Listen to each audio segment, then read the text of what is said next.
My name is Luke Bentham, and I play in a band called the Dirty Nil from Dundas, Ontario, Canada. We are just gearing up to release our fifth studio album, which is called The Lash, which unequivocally, in my opinion, is our best album. And I really do mean that sincerely. I know you probably get a lot of people on here saying that. Through perhaps gritted teeth, but this one we do feel very strongly about it, and so we're extremely proud to present it to the world. But comes out July 25th, and I'm happy to be here on your podcast. Thank you for having me. My absolute pleasure, bro. And I have to say that probably is one of the most sincere people saying it's the best album. Yeah, you do get some of them say it. And you can see it's like a run of the mill promotion type thing, but you can also tell with people's eyes in their face when they're saying it if they mean it or not. And you mean it. I do, I do. I'm nothing if I'm not sincere. That's what we like to hear here, brother. So, as you say, the Dirty Nil release your fifth studio album, The Lash, on the 25th of July. So, that's still a couple of months out, bro. But how are you feeling? You anxious? Are you nervous? Excited?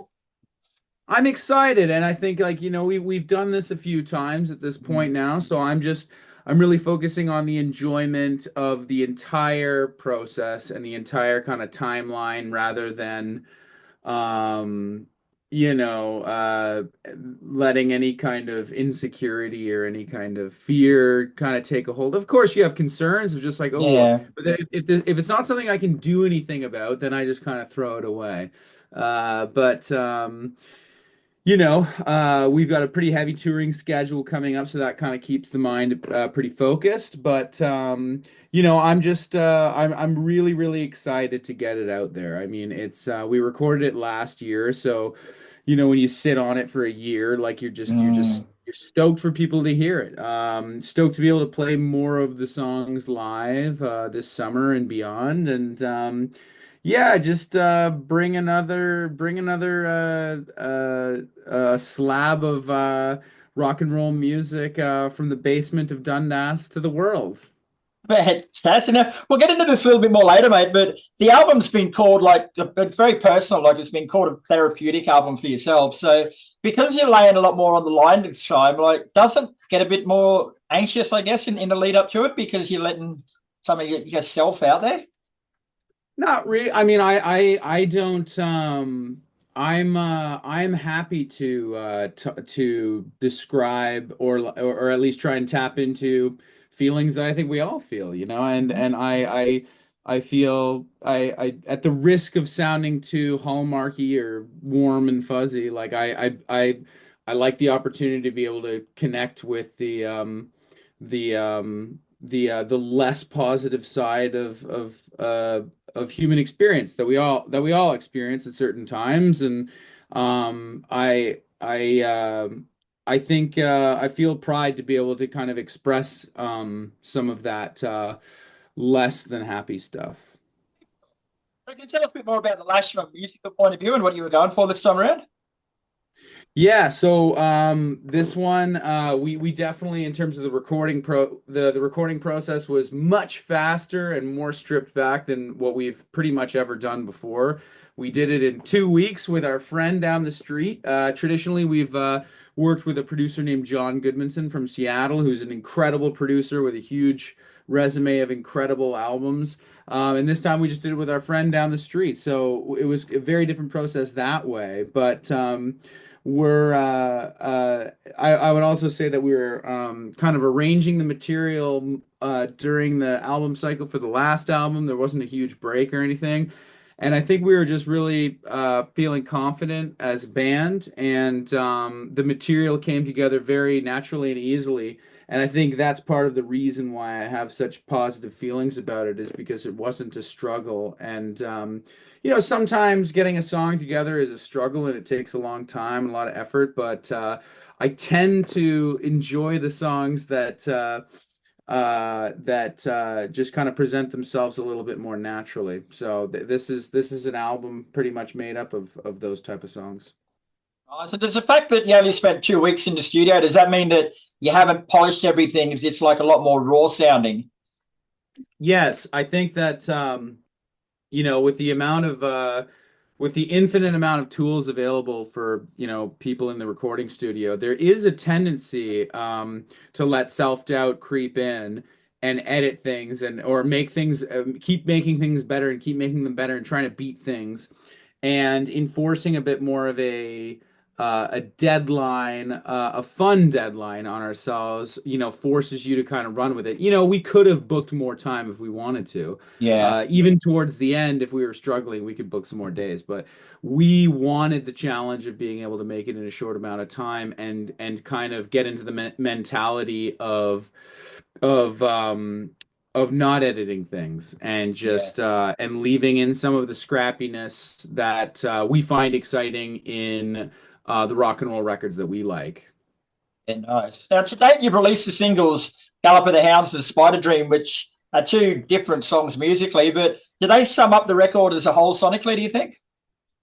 I think that it's a pretty good preview of some of the extremes of the album. There is some louder material, louder Mhm. than Gallop of the Hounds, and there is some quieter material, quieter than Spider Dream. So it definitely gives kind of an indicator of the certainly not the extent, but of the full extent, but some of the dynamic extremes that we got up to this time. But yeah, I think it's the material is kind of all over the map. I think it's the most diverse. It's definitely the most diverse album that we've made in terms of slow songs, fast songs, quiet songs, loud songs, and everything in between, So I think that's another the reason why we are very proud of this one is because it does kind of we go into areas that we haven't really gone into before, but we're not getting out the glockenspiels and the synthesizers. We're still using guitars and drums and stuff. There are some violins and cellos by our friend Sarah, which is the first time we've used that kind of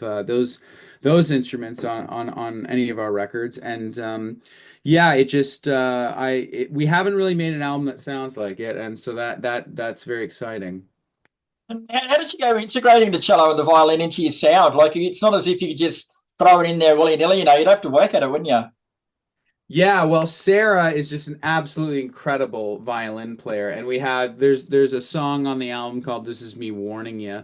It's a very quiet, delicate sounding song in relation to the rest of our catalog. But when I first wrote it, I really it was my dream to get a violin and it's a very sad kind of sounding song, and we just wanted it. We thought that this, our most hopeless of albums, is the time to bring out the strings. And so Sarah very, very beautifully laid down some very thoughtfully arranged and minimal but very tasteful violin. And I said, "What about cello?" And she said, "I've never touched a cello before." And I ran Ah, out and I rented her one and I threw her out one. I'm like, "You can figure this out. Come on, it's got to be pretty similar." And out of complete ignorance, but anyway, she figured it oh, out and did it. So that's kudos so to cool. Sarah. So cool. And you got inspiration from lots of different places for this album too, including the Vatican. That sounds like an interesting story. Tell us that one. Yeah, so we were just about to gear up to release Free Reign to Passions, and I took the opportunity to hop over to Italy with my partner and see that for the first time. And neither of us are particularly religious people, but I said, "All right, let's go to the Vatican. Let's see it." And I was blown away by the violent imagery in there. For any fans of heavy metal artwork or thrash metal artwork or just extreme stuff, I highly recommend a visit to the Vatican. But in the basement, there was kind of a dusty corner where nobody else was really observing or, taking in the artwork. And there was this room full of bronze reliefs, which is, a big slab of bronze that's been carved and kind of has a very minimal image into it. And I saw this one called The Pity of War by an Italian sculptor named Francisco Messina. And it basically depicts two soldiers that are fighting over a knife, and both of them has this consigned face of resignation and sadness, like they don't want to be there. And it's just a very powerful piece of art that I could not stop staring at.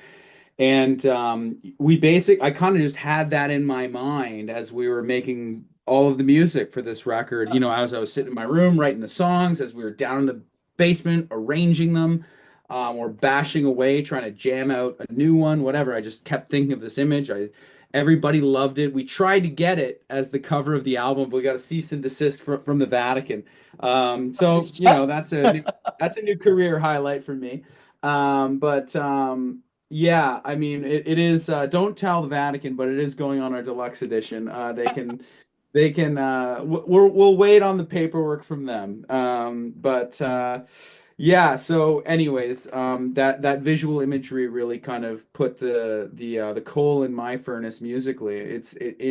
It's funny, like I've never been inspired by a visual piece before and translated into music, but this time it happened.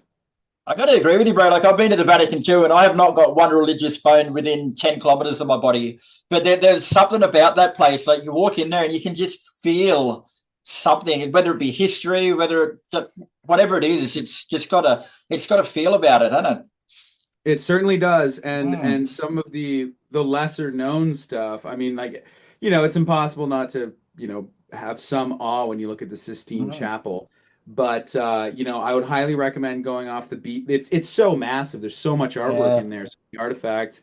I'd recommend going off the beaten path, and if you're going there for the first time, I would budget many set like the entire day because it is really worth exploring the whole thing. Yeah, and as I said, I am not a religious man. For No. anyone that's read or listened to our music, they'll probably know that, or that'll come as no surprise. But yeah, it's still very much so. Nonetheless, it's very striking and worth checking out, even for the more secular minded. Damn straight. Now you mentioned your album Free Reign to Passions before, so that came out in 2023. So how does the Lash differ musically to that one? It's way better. It's a better album. I like a lot of the songs on Free Reign to Passions, but I think that I'll speak for myself. I was really anxious going into the studio. I don't think I got the best out of myself. I'm still proud of it. And some songs more than others. The Light, the Void, and Everything is one of my favorite songs I've ever written. So proud to bring that into the jam space and be like, listen up, gather around me, listen to this one. I was really stoked about that one. But in general, it's when I hear the album, I can hear my kind of caution and hesitation with things. And this one, there's none of that. It's this one probably should have been called Free Reign to Passions. No, but it's called The Lash because it's way grimmer than the Yeah. than our previous records. Yeah. Now I want to discuss the album cover too, mate, which is awesome. Like it's got a kind of an old school gig flyer feel about it. Like what were you going for there? Well, we decided that on our last couple of albums, we've used basically the entire full spectrum of color, and Right. in line with the music of the record, and the kind of themes, the lyrical themes, and the Messina relief that I just mentioned. We wanted to go with something much more austere and more kind of uh, uh, basically colorless. Yeah. We wanted to have it much harsher and simpler, and obviously the thrash metal world is full of that kind of stuff. We're big thrash fans, and so we were lucky enough to link up with an English artist named Jack, and he hand draws all this stuff. And he was just cooking. So you never know when you link up with a new visual artist what they're going to be able to produce. The talks can go really well, and then they can show you what they've been working on, and you just realize you've been on two completely different pages. This time, he was just sending through fire so quickly Yeah, for right. all the singles, all the everything, and he was working super quickly. I think he just clicked with the project. He got it. Like Yeah. he really loved the album. I chatted with him over email, and I think we just found the same wavelength together, and he really, really delivered for us. Yeah, nice. Now, you don't seem to me like the sort of bloke to stagnate musically, bro. So how would you say the band's sound has changed or grown from your 2016 debut album, Higher Power, through to The Lash? Well, we've certainly gotten more competent at our instruments, and so I think with that, just through playing them for thousands of more hours, so I think that with that kind of that improved competence comes improved confidence, and we've kind of gone into other areas that we feel much more confident to tackle and comfortable tackling, such as quieter things and even louder things. Our dynamics have certainly grown much more extreme since the early years. I think that, yeah, I think it's just as we still just love getting together and trying to play Hot for Teacher by Van Halen, getting 30 seconds in and abandoning it. Like, we love trying to just like jokingly get better at music, and once in a while there's actually some appreciable improvement. And so we're always trying new things. We just love playing music together. We play a lot of covers just for the fun of it. You'll meet some bands that where it's like they get together when they have to work and they have to produce. We're not like that. We're